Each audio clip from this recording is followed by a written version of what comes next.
नमस्कार, इनी शुक्ला, जनहित टाइम्स में आप सभी का स्वागत है। करेंगे चर्चा नीतीश कुमार की अंतरात्मा पर। नीतीश कुमार, सीबीआई, ईडी, तेजस्वी, लालू, राबड़ी, किरदार वही, बिहार वही, सियासी पटकथा वही। बस साल बदला, तब 2017 था, आज 2023 है।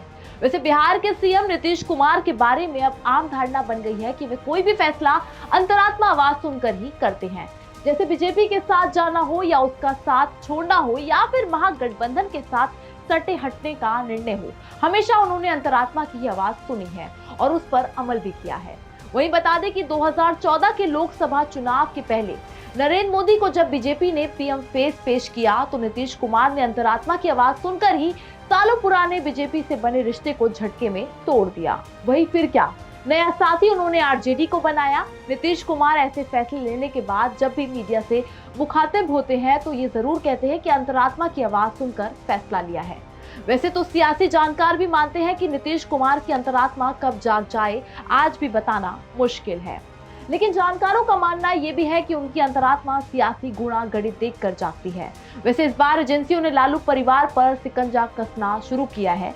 वहीं बिहार के डिप्टी सीएम तेजस्वी यादव भी इस लपेटे में है। तो वहीं अब सवाल उठ रहा है कि क्या नीतीश कुमार की अंतरात्मा भीतर से कुछ कह रही है।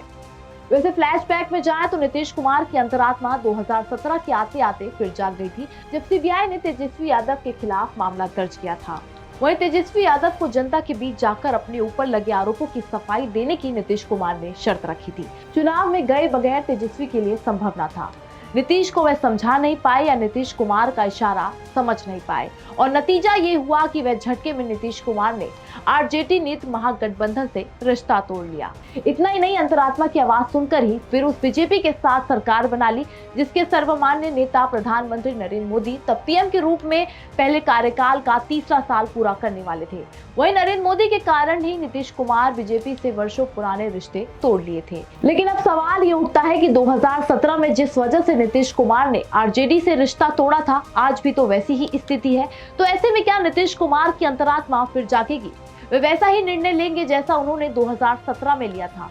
वैसे भी नीतीश कुमार ने आरजेडी के नेतृत्व वाले महागठबंधन से 2025 तक अपनी कुर्सी सुरक्षित रखने की नियत मांग ली है। वैसे भी उन्हें अब कोई खतरा तो नजर नहीं आता सिवाय नैतिकता को छोड़कर। वैसे राजनीति, शुचिता, ईमानदारी और नैतिकता की बात रखने वाले नीतीश कुमार के सामने सबसे बड़ा संकट यही है कि वे 2017 वाला रास्ता अपनाएं। 2025 तक महागठबंधन के सहारे अपनी कुर्सी सुरक्षित देखते हुए नैतिकता को तिलांजलि देनी। वैसे आपदा को अक्सर में बदलने का स्लोगन भले पीएम नरेंद्र मोदी ने दिया हो, पर संयोग ऐसे बन रहे हैं कि नीतीश कुमार के लिए फिट बैठ सकता है। दरअसल लालू परिवार अभी केंद्रीय जांच एजेंसियों की आपदा में उलझा है और रह रहकर तेजस्वी यादव को सीएम की कुर्सी सौंपने का जो अभियान आरजेडी की ओर से चल रहा था, उससे बचाव की संजीवनी सीबीआई, ईडी जैसी एजेंसियों ने आसानी से नीतीश कुमार को उपलब्ध करा दी है।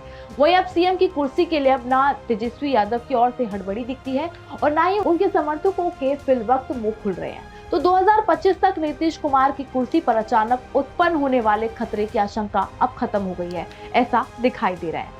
वैसे नीतीश कुमार के पास प्लान बी भी लेकर खड़ी है बीजेपी, क्योंकि बीजेपी भले ही अब जोर देकर कहती है कि एनडीए में नीतीश कुमार के लिए दरवाजे बंद हो चुके हैं, लेकिन राजनीतिक जानकार भी इसे सच नहीं मानते, क्योंकि इसके दो कारण गिनाए जा रहे हैं। पहला ये कि राजनीति में कोई स्थानीय दोस्त या दुश्मन नहीं होता। अक्सर और आवश्यकता के अनुसार राजनीतिक समीकरण बनते और बिगड़ते रहते हैं, क्योंकि अपनी धुन विरोधी महबूबा मुफ्ती की पार्टी पीडीपी के साथ जब बीजेपी सरकार बना सकती है तो नीतीश कुमार के साथ क्यों नहीं।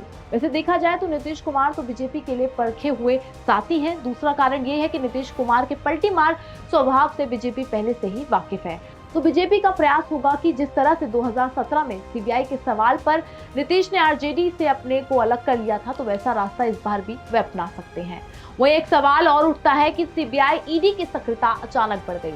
लालू यादव के परिवार के पुराने मामले उखाड़े जा रहे हैं। महागठबंधन से नीतीश को अलग करने के लिए कहीं बीजेपी की ये सुनियोजित चाल तो नहीं है, क्योंकि 2017 में इसी फॉर्मूले के आधार पर नीतीश को बीजेपी ने महागठबंधन से पिन छुड़ाने के लिए बाध्य किया था। वैसे तो ये भी हो सकता है कि नीतीश ने खुद ही बीजेपी को ये तरकीब सुझाई हो और ऐसा होने पर उन्हें अलग होने का आधार मिल जाएगा। बहरहाल बाकी वजहों को छोड़ भी दे तो इतना तो तय है कि सीबीआई जांच ने ही 2017 में नीतीश कुमार के लिए आरजेडी से अलग होने का रास्ता दिखाया था। वही बीजेपी को बिना मेहनत आसानी से नीतीश कुमार जैसा दमदार साथी मिल गया था। इस बार भी 2017 जैसे हालात हैं। तो देखना ये होगा कि नीतीश कुमार की अंतरात्मा इस बार क्या आवाज निकालती है और क्या नीतीश कुमार दोबारा से बीजेपी के साथ गठबंधन करेंगे। तो कमेंट सेक्शन में अपनी राय जरूर दीजिएगा। फिलहाल देश दुनिया की तमाम खबरों के लिए बने रहे जनहित टाइम्स के साथ।